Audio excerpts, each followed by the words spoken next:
and welcome to a catastrophic event. I'm Steve, and this troublemaker is Timbo.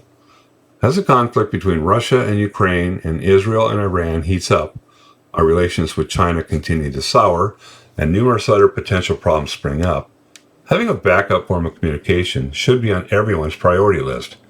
Thankfully, affordable and reliable ham, GMRS, and other radios can fill that need to help us navigate the emergency radio maze. Today we have Jamie and Kari Riley, who are amateur radio buffs, to tell us the history of ham radio, what it is, its range, how it works, and give real-world instances of when it has saved lives. We also provide basic information on the types of radios, including ham, CB, and GMRS. Hello, and welcome to A Catastrophic Event. I'm Steve, and today I'm interviewing Kari and Jamie Riley. They are amateur radio operators, and they so graciously offered to come out and to tell us about their experience and why radios such as ham, CB, GMRS are a very good and practical thing to have, and why you really should invest what really is a very nominal amount of money into at least something for when there's problems. So with that, I'd like to go ahead and read my little spiel here. Until a few years ago, I considered ham radio a hobby for old-timers. However, research has shown me that it is a tool and a skill that in normal times can be a lifesaver when emergencies strike. But today we are in a U.S. that is on the precipice of a dizzying number of potential catastrophes, including nuclear war, civil strife, sabotage, or economic collapse, and that quaint hobby could save your life. Today, we're ready to roll with it, so thank you, and here we go. Introduce ourselves. So we were married in 75, 74. Mm-hmm. So this is our 50-year winning anniversary. 50 years of marriage. Right on. Pretty good, huh? So I grew up as an outdoorsman, for want of a better word, hunting, shooting, fishing. And so back in the 70s when we got married, I had subscribed to a gun magazine that had a special article in it called Survival. So I would read the gun magazine, and she would cut out the survival articles, and she had a little binder, and she would collect these binders. Now, this was in the 70s. We've always believed that we should be prepared for something, right? Okay. You know, we think that it's even biblical. It's, Joseph prepared for Egypt for the famines, right?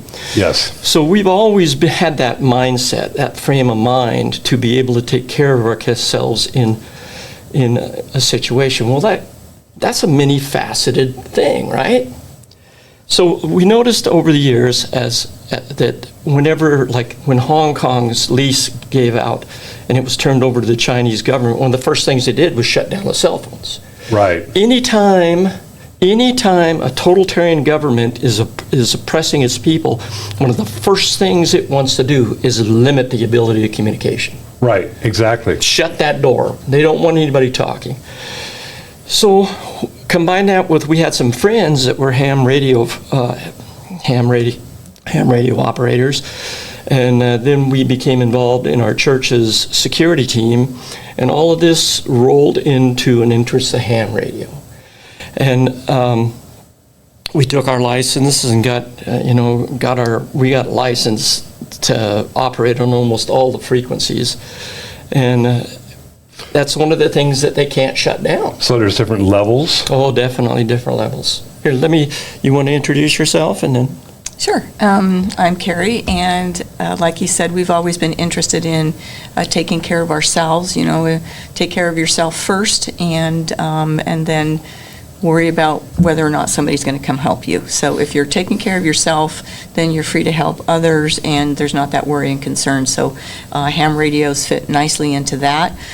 For me, as time went on, I kind of noticed that being able to receive information in real time rather than possibly waiting for it on the news, or especially like with weather. I mean, you can kind of tell something's happening in the distance if you're local, but if it's a little ways off, it's on the news. What if the power goes out? Ham radio operators are really big on just seeming to be right in the moment of what's happening, be it, weather, emergency situations around the globe, also with governments and whatnot. So they're just like on the forefront. So having exposure to ham radio, I really felt drawn to it. I really do like knowing ahead of time. Like in the middle of a storm a couple of years ago, I saw the storm coming, so we turned on the radio. That's the protocol. You want to touch base with your tribe or your club or whatever. And so it was really nice. They were saying, yep, this is it. People are losing power.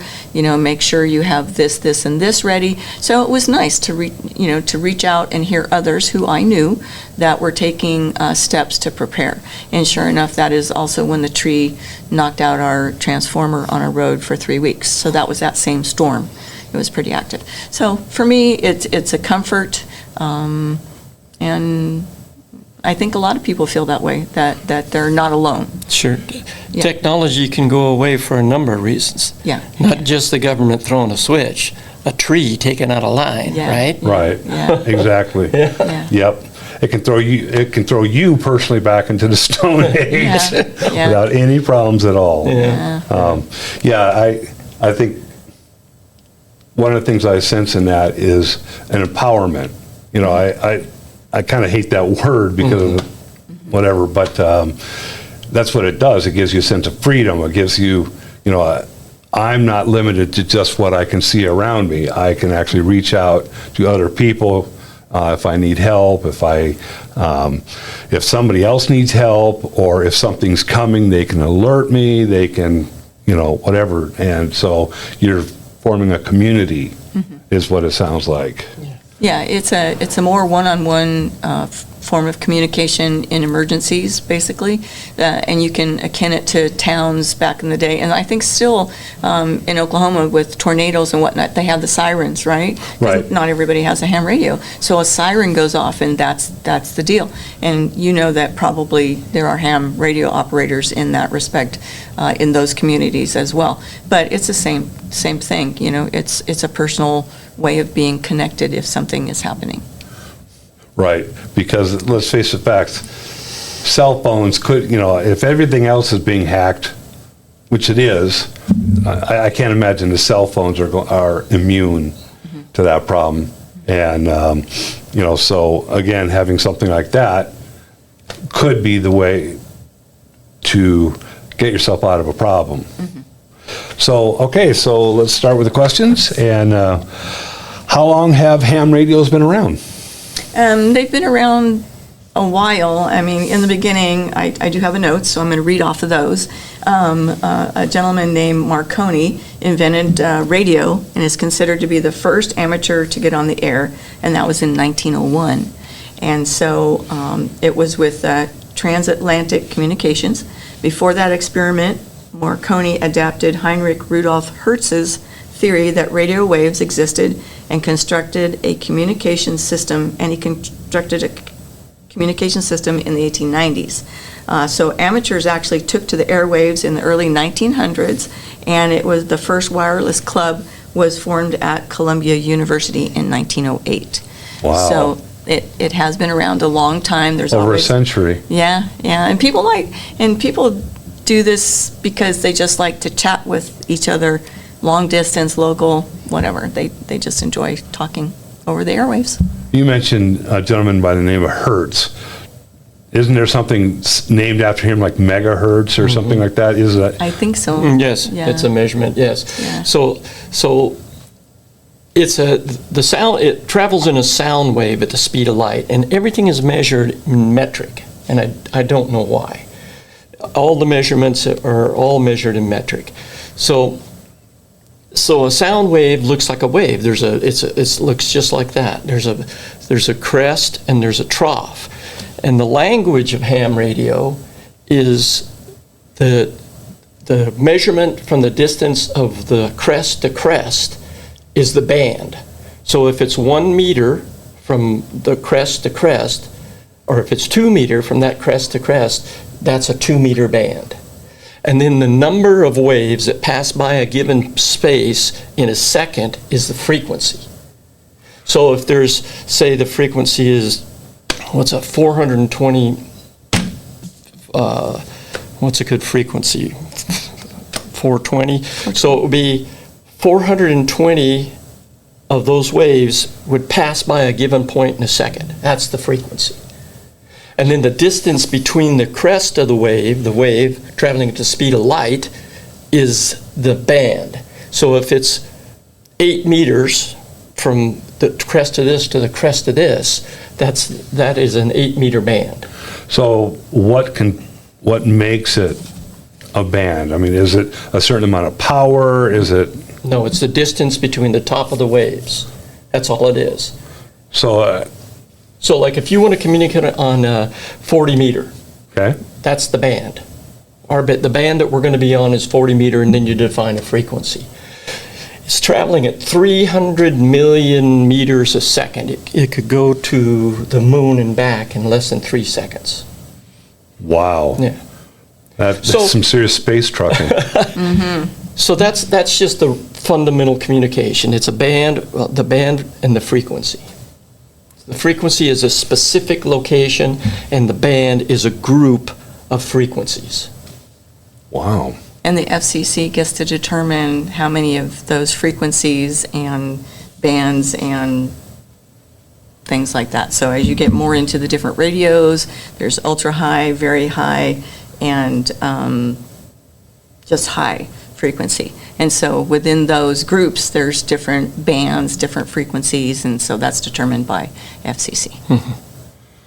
Okay. It's regulated. Yeah, it's regulated. You know, from the CBs to the GMRS to the ham radios, it's all regulated, and it's already chosen by the FCC. In the last 20 years, there's been bands that have been opened because all of the emergency people are going digital, and it's freeing up. Even TV bands have been opened because everybody's moving to a digital type of communication. So there's bands. What was it? What was the one that Ken was talking about? That was 2.2. Yeah, 2.2 meters. which is a new band. This is something that's just recently been released. So okay, so if I'm understanding you correctly, these are literal waves of electricity, or Electromagnetic energy, yeah. whereas digital, it travels over wires. So right, it's just, I don't know how digital transmits. I don't know. but it's totally, it's on the, it is no longer a wave. Right. It's its own Some kind. beast. I think, okay, so here we're showing our ignorance, so it's probably best that somebody researches that for themselves. I've only Amateur? Very amateur. There you go. In the digital. There's a key word there. Yeah, that's the next thing to learn. So, so your computer is actually hooked up via some other devices, but I think the signal still goes out over the radio frequencies. It's just different than voice is. And so I don't know if it's akin to like voice on a phone versus a text. So there's different involvement in that. So actually, we don't know a lot, so I think it'd be best for people to check it out if they're curious. It is regulated, though. It is regulated. Well, of course it's regulated. Everything Yeah. is regulated. So, In the very beginning, there were no commercial radios. They made their own radios. Vacuum tubes, all the wires, the big giant things with the I see what you're saying. glowing tubes in them. You couldn't go to the store and buy a radio. you couldn't hook up Amazon and say, hey, No, send me a... So it began as like a trinket hobby, and it's carried that. Enthusiast. Yeah, Yeah. even to this day, even with today's technology. Those old timers in 1920 would absolutely be amazed by these little cheap radios. They would yeah. be absolutely flabbergasted at the technology in this cheap little Chinese radio. Well, I mean, it's like with everything in technology. Our cell phone has more computing power than they used to send those guys to the moon. Right, that's Yeah, crazy. do you remember how big the original Texas Instrument calculators used to be? I mean, Right. our friend whipped one out, and it was this calculator, and the phones, remember those? Right. Yeah. Yeah, especially the first ones, Yeah, man. they're huge. Right. The largest club is called the American Radio Relay League, the ARRL. And they handle a lot of the administrative stuff for the FCC. They're licensed by the FCC to administer tests and they have, it's a membership, you join, and they put out a monthly magazine. And it started by somebody back in 1915 who was trying to transmit to a friend, but he couldn't reach him, but he found he could hit somebody in between. And so they would relay a message through several different jumps. They would relay a message. And so the name of the organization became the American Radio Relay League. Kind of like it's different, but it's kind of like the Pony Express. Exactly. You take, in this case, your original message is like the letter that they would start out in Joplin, Missouri, and then you'd go along a certain distance, and a new rider would carry it along. So basically what you're saying is the same thing. So if anybody is interested in the fundamentals, the best way is just go on the internet, look up ARRL, and there is a plethora of resources, all kinds of information.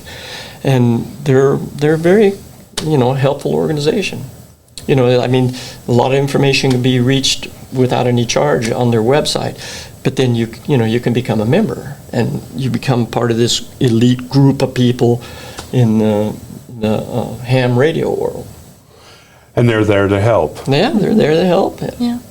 That's cool. Because a lot of organizations, they kind of get this attitude where we're up here and you're down here until you. That's I got to say, our experience over the years has been that this is one of those groups that does not do that. I mean, some of the most intelligent people you can imagine are involved in this, and they go out of their way to help you. They'll meet you someplace. Yeah, let's meet. We went to Otis Grill once. What's that called now? Is that called Otis Grill? I don't remember. And met this guy that was, he was just incredibly intelligent, very knowledgeable, and he sat with us for an hour, talking about things and Well, explaining. we had some problems, and so we kind of reached out over the airwaves and CQ, and he answered. He didn't live too far from the Otis Grill, and so he said, "Why don't we meet here?" And so we did, and we talked about our problems. And so he's actually he is part of a local club. He's also a gentleman who helped out with some of the security and communications for Bloomsday. Yeah, so his club helps with Bloomsday, and so they have people that communicate all through the race that help it run smoothly. And so just a great guy.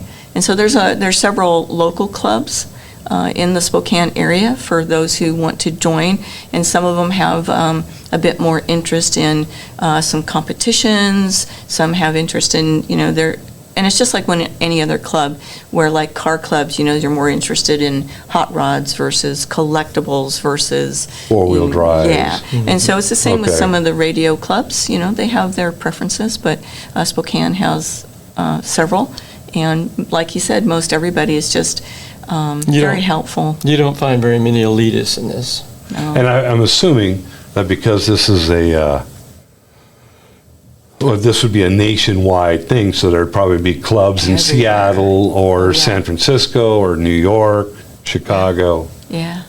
and because the need for radios is everywhere, and also the interest. I mean, there's techno geeks on every level, everywhere. Yeah. What's fun is like when you travel, you're gonna take your radios with you, because if you're out in the middle of nowhere, and the first thing folks would like to do if you have a breakdown or whatever, you call somebody for help, right? And so you can actually try to touch bases with your ham buddies along the way, or even if you're driving and no problems, just reach out and touch someone and just say hi, and as you travel across the country. But it's good to take your radios and be prepared and also have fun. So, what is the difference between a ham radio and a GMRS radio and their license requirements? Frequency. That's about the only thing. Both of them are licensed. The ham radio, the entry level is a technician. Technician level. And then the next level is a general, and the general allows you access to almost everything. And then the next level is expert, and then you can do anything on ham radio. And so each one of those you have to pass a test to achieve that ranking. And then the FCC upgrades your license. And there are people who volunteer to monitor the waves. And if you're a technician and you're broadcasting on or transmitting on high frequency, they'll confront you. They can actually look up your call sign. Yeah. Because it's printed. Yeah, his call sign, his name together. So if I'm using his call sign because I'm a technician and he's a general and I'm on a general frequency, they can check and see who's talking, And so when they access that database on FCC, they can look up my call sign and they see my name, and at that place it says what I'm licensed to operate under. So if I'm on a frequency that I'm not supposed to be on, he'll know it. He'll know it in seconds. Yeah. He'll know it because you have to identify yourself. KG7 CPL every so many minutes. You got to identify yourself, and so he'll get that call sign and look it up, and he'll confront you on the radio. He'll say, "Hey, KG7 CPL, I'm showing that you're only a tech. You're not supposed to be on this 20-meter band. What are you doing?" And you just say, "Well, I got a new radio. I'm just checking it out." And he'll say, "Well, you should." I'm the guy who got a Ferrari. Come on, man. He'll say, "Well, don't do that anymore. Stay in your lane." And So, but they do monitor it. So back to the original question: what's the difference between ham and GMRS? Ham radio, you have to have different permits for access to different frequencies. On GMRS, there's a specific group of frequencies that GMRS, and there's only one license. It's like, is it $35? Yeah, it's $35. $35 for a family. 7 years, I think, or 10 years. For 10 years. Yeah. Right, $35 for 10 years for a whole family and no test. I mean, that's a great bargain. Right. Yeah, it's great for families. And it goes 50 watts, is that right? 40 watts? Where do I have it? Yeah, 50 watts. 50 watts. I mean, that's fabulous. It's line of sight, however. So if you want to go over the horizon, you got to find a repeater. But still, when I took my general test, that happened in a year when there was a lot of local fires going on around here. And to take the test, the volunteers that give you the test, there's 4 people involved with it. One that administers the test and collects them, and then 3 that grade it. 3. So one grades it, then another one checks that grading, and then another one checks that grading, and so there's no question whether or not you pass that test, right? Because there's 4 people involved with it. Well, while we were taking the test, they were talking, and they were saying, I got on the radio during those fires, and I didn't hear anybody on the high frequencies chatter talking about what to do, how to administer, anybody in need, anybody in trouble. But he said, I went to GMRS, and he said they were all over it. The people that had the GMRS license and radios, they were telling people where to take their animals. They were telling people which roads were open. They were telling people where they could go and bivouac if they had to evacuate. They were communicating back and forth with people that needed information, but there was none of the high frequency guys. So it was a local. What that says to me is that it was more of a local, because those guys were in the community closest to the fire, right? And they were just on top of it. So it just shows to me that that community was very well connected between their GMRS operators, right? And so they did a really good job. I wonder if they were tied in with Spokane Emergency Services, because I know that they offer, like during the last couple of fires, they've had farm animals and regular people's pets. You could put them up at the fairgrounds, and then they had volunteers feeding those animals, taking care of them. They had other volunteers with a truck and trailer to go pick horses up or pick cattle up, whatever, to bring them to the fairground, and they would take care of them until you made arrangements for whatever you wanted to do with your animals after that. So, yeah, that'd be very interesting to find out from emergency services if they have a liaison, with GMRS or ham radios and themselves. So again, they could coordinate services, and it's not just. I think GMRS is a great gateway. I mean, I just think that for what it does and how much it costs, if anybody's interested in learning about ham radio, it's well worth it to go GMRS. I mean, start there. You got to start somewhere. Right. Go get that $35 license. You don't have to take a test. The whole family can use it. Up to 10 people can use that license. She can't use my license, not legally. My license is my license. Yeah, for ham radio.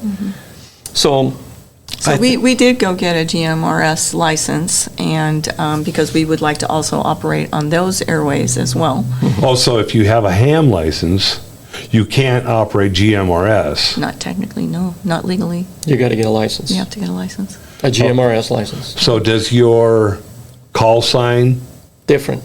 So you have a different call sign on GMRS and Do you ham remember radio. GMR, what is it? WRWS 576. Nice job. I can't remember my name, let alone something like that. Good job. So we got, my call sign is KG7CPL. Hers is KG7CPM. KG7, that's our ham radio call signs. And then we have the GMRS call sign as well. Yeah. Wow. Yeah. So when we were first learning, practicing within a group, and I think you might have been there that night, but some of us practicing on the radios with the GMRS frequencies, and we kind of forgot the fact that we should have used our call sign more frequently. Yeah, there was like 4 of us, yeah, right? So we should have used our call sign more frequently, because there was a gentleman who came on the air and asked us, hey, what's going on? How you doing? And we said, oh, we're just learning. We're just, a few of us are testing our equipment. He said, well, don't forget, you need to be doing your call sign. We're like, oh, gosh, sorry, we forgot. We just excited in the moment within the group. Everybody's, got their call sign, and we're actually on the air legally and practicing, so. He says, be sure and practice to identify yourself. Otherwise, the ham police will come and get you. Yeah. We just want to follow the rules. We do. While we all pray for a peaceful election and nothing to come from the talk of terrorist threats across the country by Homeland Security and the FBI, the prudent realize that hope is not a plan and take steps to prepare for trouble. Should the internet go down for any length of time, being able to communicate with others could be a lifesaver. I will post links to the FCC and several good radios and books to help you become more secure in an increasingly chaotic world. Thank you for watching, and we hope you enjoyed this first part of our interview. Please like and share this video and leave a comment down below. Until we meet again, have a blessed day.